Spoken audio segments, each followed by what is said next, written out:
श्री सत्यनारायण व्रत कथा। एक समय की बात है, नैमिषारण्य तीर्थ में शौनक आदि 88,000 ऋषियों ने श्री सूत जी से पूछा, हे प्रभु, इस कलयुग में वेद विद्या रहित मनुष्यों को प्रभु भक्ति किस प्रकार मिल सकती है तथा उनका उद्धार कैसे होगा। हे मुनि श्रेष्ठ, कोई ऐसा तप बताइए जिससे थोड़े ही समय में मनुष्य को पुण्य मिले और मन वांछित फल मिल जाए। इस प्रकार की कथा सुनने की हम इच्छा रखते हैं। सर्वशास्त्रों के ज्ञाता सूत जी बोले, हे वैष्णवों में पूज्य, आप सभी प्राणियों के हित की बात पूछी है, इसीलिए मैं एक ऐसे श्रेष्ठ व्रत आप लोगों को बताऊंगा जिसे नारद जी ने भगवान लक्ष्मी नारायण जी से पूछा था और लक्ष्मीपति ने मुनि श्रेष्ठ नारद जी से कहा था। आप सभी से ध्यान से सुनिए। एक समय की बात है, योगी राज नारद जी दूसरे की हित की इच्छा के लिए अनेक को लोकों में घूमते हुए मृत्यु लोक में आ पहुँचे। यहाँ इन्होंने अनेक योगियों में जन्मे प्रायः सभी मनुष्यों को अपने कर्मों द्वारा अनेकों दुखों से पीड़ित देखा। उनका दुख देखकर नारद जी सोचने लगे कि कैसा यत्न किया जाए जिससे करने से निश्चित रूप से मानव के दुखों का अंत हो जाएगा। इसी विचार में मन में मनन करते हुए विष्णु लोक गए। वहाँ वह देवों के देव नारायण की स्तुति करने लगे, जिनके हाथों में शंख चक्र गदा और पद्म थे, गले में वरमाला पहने हुए थे। उनकी स्तुति करते हुए नारद जी बोले, हे भगवान, आप अत्यंत शक्ति और संपन्न है, मन तथा वाणी भी आपको नहीं पा सकती है। आपका आदि मध्य तथा अंत नहीं है। निर्गुण स्वरूप सृष्टि के कारण भक्तों के दुख को दूर करने वाले हैं। आपको मेरा नमस्कार है।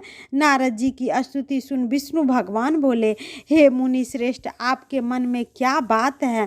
आप किस काम के लिए पधारे हैं उसे निसंकोच कहो। इस पर नारद जी बोले कि मृत्युलोक में अनेक योगियों में जन्मे मनुष्य अपने कर्मों के द्वारा अनेकों दुखों से दुखी हो रहे हैं। हे नाथ, आप मुझ पर दया रखते हैं तो बताइए कि वो मनुष्य थोड़े प्रयास से ही अपने दुखों से कैसे छुटकारा पा सकते हैं। श्री हरि बोले, हे नारद, मनुष्यों की भलाई के लिए तुमने बहुत अच्छी बात पूछी है, जिसके करने से मनुष्य मोह से छूट जाता है। यह बात मैं कहता हूँ, उसे सुनो। स्वर्ग व मृत्यु लोक दोनों में एक दुर्लभ उत्तम व्रत है जो पुण्य देने वाला है। आज प्रेम बस होकर मैं उसे तुमसे कहता हूँ। श्री सत्यनारायण भगवान का यह व्रत अच्छी तरह विधान पूर्वक करके मनुष्य तुरंत ही यहाँ सुख भोग कर सकते हैं और मरने पर मोक्ष पाते हैं। श्री हरि के वचन सुनकर नारद जी बोले, उस व्रत का फल क्या है और उसका विधान क्या है? यह व्रत किसने किया था? इस व्रत को किस दिन करना चाहिए? सभी कुछ विस्तार से बताए। नारद जी की बात सुनकर श्री हरि बोले, दुख व शोक को दूर करने वाला, यह सभी स्थानों पर विजय दिलाने वाला है। मानव को भक्ति व श्रद्धा के साथ शाम को श्री सत्यनारायण पूजा धर्म पारायण होकर ब्राह्मणों और बंधुओं के साथ करनी चाहिए। भक्ति भाव से ही नैवेद्य, केले का फल, घी, दूध और गेहूं का आटा सवाया ले। गेहूं के स्थान पर साठी का आटा, शक्कर तथा गुड़ लेकर के भी सभी भक्षण योग्य पदार्थों को मिलाकर भगवान को भोग लगाए और ब्राह्मण सहित बंधु बांधवों को भी भोजन कराए। उसके बाद स्वयं भोजन करे, भजन कीर्तन के साथ भगवान की भक्ति में लीन हो जाए। इस तरह सत्यनारायण भगवान का यह व्रत करने पर मनुष्य की सारी इच्छाएं निश्चित रूप से पूर्ण होती है। इस कलिकाल अर्थात कलयुग में मृत्यु लोक में मोक्ष का यही एक सरल उपाय बताया गया है। श्री सत्यनारायण कथा द्वितीय अध्याय। सूत जी बोले, हे ऋषियों, जिसने सबसे पहले समय में इस व्रत को किया उसका इतिहास कहता हूँ, ध्यान से सुनो। सुंदर काशीपुरी नगरी में एक अत्यंत निर्धन ब्राह्मण रहता था। वह भूख प्यास से परेशान धरती पर घूमता रहता था। ब्राह्मणों से प्रेम करने वाले भगवान ने एक दिन ब्राह्मण के भेष धारण कर उसके पास जाकर पूछा, हे विप्र, नित्य दुखी होकर तुम पृथ्वी पर क्यों घूमते हो? दीन ब्राह्मण बोला, मैं निर्धन ब्राह्मण हूँ, भिक्षा के लिए धरती पर घूमता हूँ। हे भगवान, यदि आप इसका कोई उपाय जानते हैं तो बताइए। वृद्ध ब्राह्मण कहता है कि सत्यनारायण भगवान मनोवांछित फल देने वाले हैं, इसीलिए तुम उसका पूजन करो। इसे करने से मनुष्य सभी दुखों से मुक्त हो जाता है। वृद्ध ब्राह्मण बनकर आए सत्यनारायण भगवान उस निर्धन ब्राह्मण को व्रत का सारा विधान बताकर अंतर ध्यान हो गए। ब्राह्मण मन ही मन सोचने लगा कि जिस व्रत को वृद्ध ब्राह्मण करने को कह गए हैं उसे जरूर करूँगा। यह निश्चय करने के बाद उसने रात में नींद नहीं आई। वह सवेरे उठकर सत्यनारायण भगवान के व्रत का निश्चय कर भिक्षा के लिए चला गया। उस दिन निर्धन ब्राह्मण को भिक्षा में बहुत धन मिला, जिससे उसे बंधु बांधवों के साथ मिलकर श्री सत्यनारायण भगवान का व्रत संपन्न किया। भगवान सत्यनारायण का व्रत संपन्न करने के बाद वह निर्धन ब्राह्मण सभी दुखों से छूट गया और अनेक प्रकार की संपत्तियों से युक्त हो गया। उसी समय से यह ब्राह्मण हर माह इस व्रत को करने लगा। इस तरह से सत्यनारायण भगवान के व्रत को जो मनुष्य करेगा वह सभी प्रकार के पापों से छूटकर मोक्ष को प्राप्त होगा। तो मनुष्यों को इस व्रत को करने से सभी दुखों से मुक्त हो जाएगा। सूत जी बोले, इस तरह से नारद जी द्वारा कहे जाने वाले श्री सत्यनारायण व्रत को मैंने तुमसे कहा। हे विप्र, मैं अब और क्या कहूँ? ऋषि बोले, हे मुनिवर, संसार में उस विप्र से सुनकर और किस किस ने इस व्रत को किया? हम सब इस व्रत को सुनना चाहते हैं, इसके लिए हमारे मन में श्रद्धा का भाव है। सूत जी बोले, हे मुनियों, जिस ने इस व्रत को किया वह सब सुनो। एक समय वही विप्र धन व ऐश्वर्य के अनुसार अपने बंधु बांधवों के साथ इस व्रत को करने को तैयार हुआ। उसी समय एक लकड़ी बेचने वाला बूढ़ा आदमी आया और लकड़ियां बाहर रखकर अंदर ब्राह्मण के घर में गया और प्यास से दुखी हो लकड़हारा उसको व्रत करते देख विप्र को नमस्कार कर पूछने लगा कि आप यह क्या कर रहे हैं तथा इसे करने से क्या फल मिलेगा, कृपया मुझे भी बताएं। ब्राह्मण ने कहा कि सब मनोकामनाओं को पूर्ण करने वाला यह सत्यनारायण व्रत है। इनकी कृपा से मेरे घर में धन धान्य आदि की वृद्धि हुई है। से सत्यनारायण भगवान के व्रत के बारे में जानकर वह लकड़हारा प्रसन्न हुआ और चरणामृत लेकर और प्रसाद खाने के बाद वह अपने घर गया। लकड़हारे ने अपने मन में संकल्प किया कि आज लकड़ी बेचने से जो धन मिलेगा उससे श्री सत्यनारायण भगवान का उत्तम व्रत करूँगा। मन में इस विचार को ले बूढ़ा आदमी सिर पर लकड़ियाँ रख उस नगर में बेचने गया जहाँ धनी लोग ज़्यादा रहते थे। उस नगर में उसे अपनी लकड़ियों के दाम पहले से 4 गुना अधिक मिलता है। बूढ़ा प्रसन्नता के साथ दाम लेकर केले, शक्कर, घी, दूध, दही और गेहूँ का आटा ले और सत्यनारायण भगवान के व्रत की अन्य सामग्रियां लेकर अपने घर आया। वहाँ उसने अपने बंधु बांधवों को बुलाकर विधि विधान से सत्यनारायण भगवान का पूजन और व्रत किया। इस व्रत के प्रभाव से बूढ़ा लकड़हारा धन पुत्र आदि से युक्त होकर संसार के समस्त सुख भोग करके अंतकाल में वैकुंठ धाम चला गया। इति श्री सत्यनारायण व्रत कथा 2 अध्याय संपूर्ण। 3 अध्याय। सूत जी बोले, हे मुनि श्रेष्ठ, अब आगे की कथा कहता हूँ। पहले समय में उल्का मुख नाम का एक बुद्धिमान राजा था। वह सत्य वक्ता और जितेंद्रिय था। प्रतिदिन देव स्थानों पर जाता और निर्धनों को धन देकर उनके कष्टों को दूर करता था। उनकी पत्नी कमल के समान मुख वाली तथा सती साध्वी थी। भद्रशिला नदी के तट पर उन दोनों ने श्री सत्यनारायण भगवान का व्रत किया।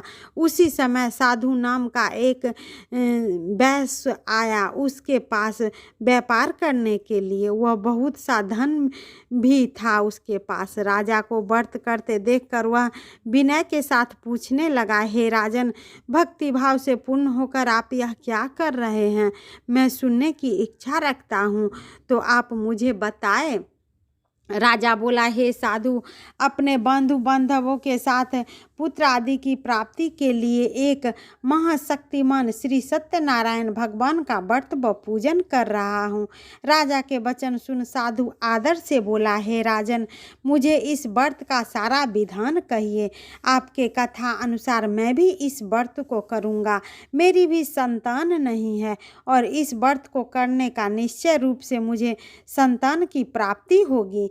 राजा से व्रत का सारा विधान सुन व्यापार से निर्वृत्त होकर वह अपने घर गया। साधु वैश्य ने अपनी पत्नी से संतान देने वाली इस व्रत का वर्णन कर सुनाया और कहा कि जब मेरी संतान होगी तब मैं इस व्रत को करूँगा। साधु ने इस तरह के वचन अपनी पत्नी लीलावती से कही। एक दिन लीलावती पति के साथ आनंदित हो संसारिक धर्म से निर्वृत्त होकर सत्यनारायण भगवान की कृपा से गर्भवती हुई और 10वें महीने में उसके गर्भ से सुंदर कन्या का जन्म हुआ। दिनों दिन वह ऐसे बढ़ने लगी जैसे कि शुक्ल पक्ष का चंद्रमा बढ़ता है। माता पिता ने अपनी कन्या का नाम कलावती रखा। एक दिन लीलावती ने मीठे शब्दों से अपने पति को याद दिलाया कि आपने सत्यनारायण भगवान की जिस व्रत को करने का संकल्प किया था उसे करने का समय आ गया है। आप इस व्रत को करिए। साधु बोला कि हे प्रिय, इस व्रत को मैं उसके विवाह पर करूँगा। इस प्रकार अपनी पत्नी को आश्वासन दे करके वह नगर को चला गया। कलावती पिता के घर में रह कर बुद्धि को प्राप्त हुई और साधु ने एक बार नगर में अपनी कन्या को सखियों के साथ खेलते देखा तो तुरंत ही दूत बुलाया और कहा कि मेरी कन्या के योग वर देख आओ। साधु की बात सुनकर दूत कंचन नगर पहुंचा। वहां देखभाल कर लड़की के सुयोग बनिक पुत्र को ले आया। सुयोग लड़के को देख साधु ने बंधु बांधवों को बुलाकर अपनी पुत्री का विवाह कर दिया। लेकिन दुर्भाग्य की बात यह थी कि साधु ने अभी भी सत्यनारायण भगवान का व्रत कथा नहीं किया। इस पर श्री भगवान क्रोधित हो गए और श्राप दिया कि साधु को अत्यधिक दुख मिले। अपने कार्य में कुशल साधु बनिया जमाई को लेकर समुद्र के पास स्थित होकर रत्नासारपुर नगर में गया। वहां जाकर दामाद ससुर दोनों मिलकर चंद्रकेतु राजा के निकट नगर में व्यापार करने लगे। एक दिन भगवान सत्यनारायण की माया से चोर राजा का धन चुराकर भाग रहा था। उसने राजा के सिपाहियों से को उनका पीछा करते देखा और चुराया हुआ धन वहां रख दिया जहां साधु अपने जमाई के साथ ठहरा हुआ था। राजा के सिपाहियों ने साधु वैश्य के पास राजा का धन पड़ा देखा तो वह ससुर जमाई दोनों को बांधकर प्रसन्नता से राजा के पास ले गए और कहा कि यह दोनों चोर हम पकड़ लाए हैं, आप आगे की कार्यवाही का आज्ञा दें। राजा की आज्ञा से उन दोनों को कठिन कारावास में डाल दिया गया और उसका सारा धन भी उससे छीन लिया गया।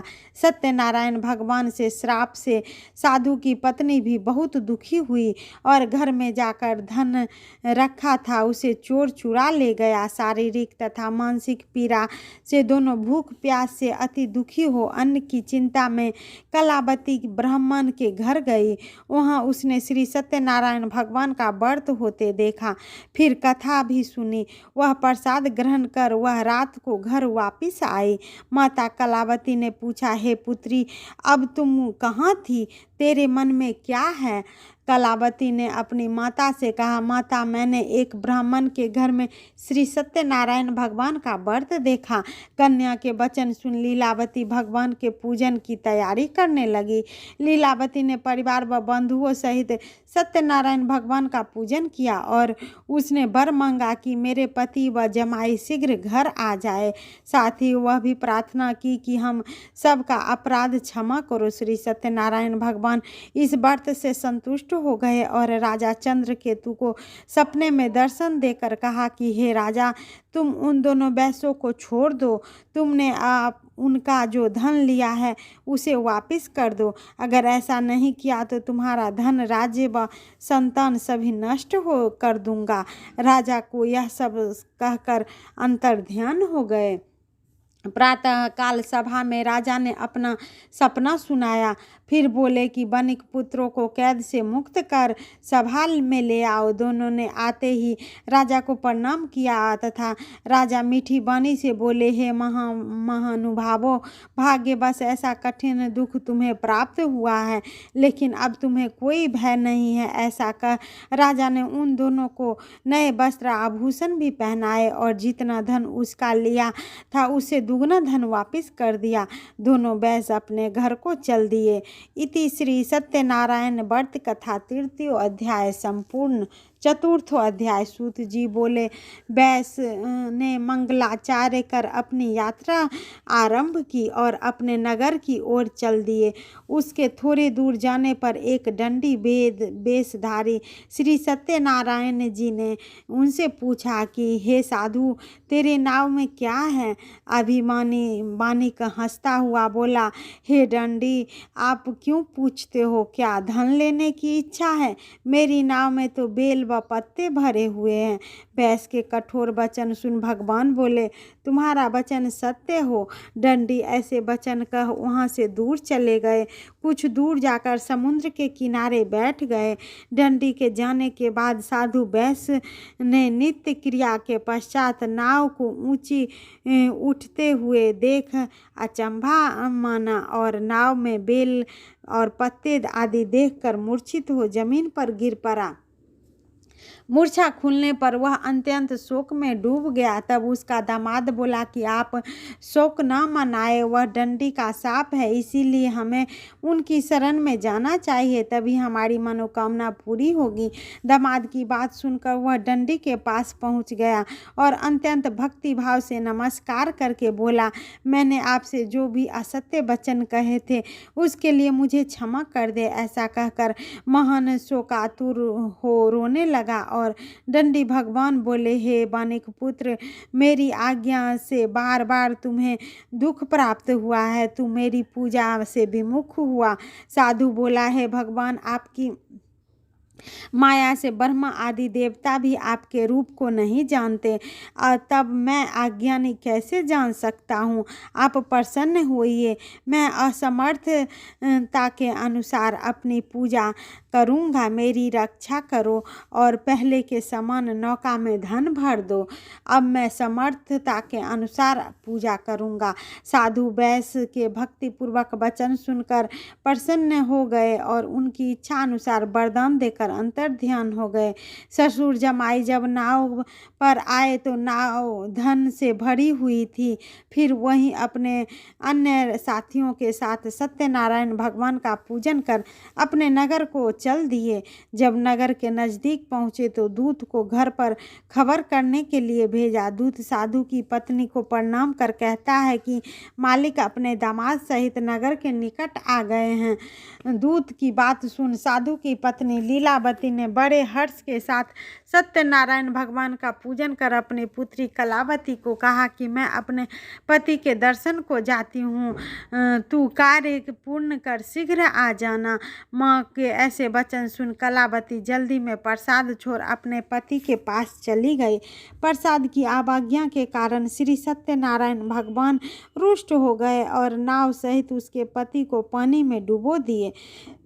कलावती अपने पति को वहां न पाकर रोती हुई जमीन पर गिर गई। नौका को डूबा हुआ देख अब कन्या को रोते देख साधु दुखी होकर बोला कि हे प्रभु, मुझे तथा मेरे परिवार से जो भूल हुई है उसे क्षमा करिए। साधु के दीन वचन सुनकर श्री सत्यनारायण भगवान प्रसन्न हो आकाशवाणी हुई कि हे साधु, तेरी कन्या मेरे प्रसाद को छोड़कर आई है, इसीलिए उसका पति अदृश्य हो गया है। यदि वह घर जाकर प्रसाद खाकर लौटती है तो इसे उसका पति अवश्य मिलेगा। ऐसी आकाशवाणी सुन कलावती घर पहुंचकर प्रसाद खाती है और फिर आकर अपने पति के दर्शन करती है। तो उसके बाद साधु अपने बंधु बांधवों सहित श्री सत्यनारायण भगवान का विधि विधान से पूजन करता है। इस लोक के सुख को भोग कर वह अंत में स्वर्ग लोक जाता है। इति श्री सत्यनारायण व्रत कथा चतुर्थो अध्याय संपूर्णम। पंचम अध्याय। सूत जी बोले, हे मुनि श्रेष्ठ, हम आपको एक और कथा सुनाता हूँ, उसे भी ध्यान पूर्वक सुनो। प्रजापालक में लीन तुंगध्वज नाम का एक राजा था। उसने भी भगवान का प्रसाद का त्याग कर बहुत ही दुख का सामना किया। एक बार वन में जाकर वन्य पशुओं को मारकर वह बड़ के पेड़ के नीचे आया। वहाँ उसने ग्वाले को भक्ति भाव से अपनी बंधु बांधवों के सहित सत्यनारायण भगवान का पूजन करते हुए देखा और अभिमानवश राजा ने उन्हें देखकर भी पूजा स्थान में नहीं गया और न ही उसने भगवान को नमस्कार किया। ग्वाले ने राजा को प्रसाद दिया, लेकिन उसने वह प्रसाद भी नहीं खाया और प्रसाद को वहीं छोड़कर वह अपने नगर को चला गया। जब वह नगर में पहुंचा तो वहाँ सब कुछ तहस नहस हुआ पड़ा था और शीघ्र ही समझ गया कि वह सब भगवान ने ही किया है। वह दोबारा ग्वाले के पास पहुंचा और विधि पूर्वक पूजा कर प्रसाद खाया और श्री सत्यनारायण भगवान की कृपा से सब कुछ पहले जैसा हो गया और दीर्घ काल तक सुख भोगने के बाद परमोपरांत उसे स्वर्गलोक की प्राप्ति हुई। जो मनुष्य परम दुर्लभ इस व्रत को करेगा तो भगवान सत्यनारायण की अनुकंपा से उसे धन धान्य की प्राप्ति होगी। निर्धन धनी हो जाता है और भय युक्त होकर के जीवन जीता है। संतानहीन मनुष्य को संतान सुख मिलता है और सारे मनोरथ पूर्ण होते हैं, पर मानव अंत काल में वैकुंठ धाम को जाता है।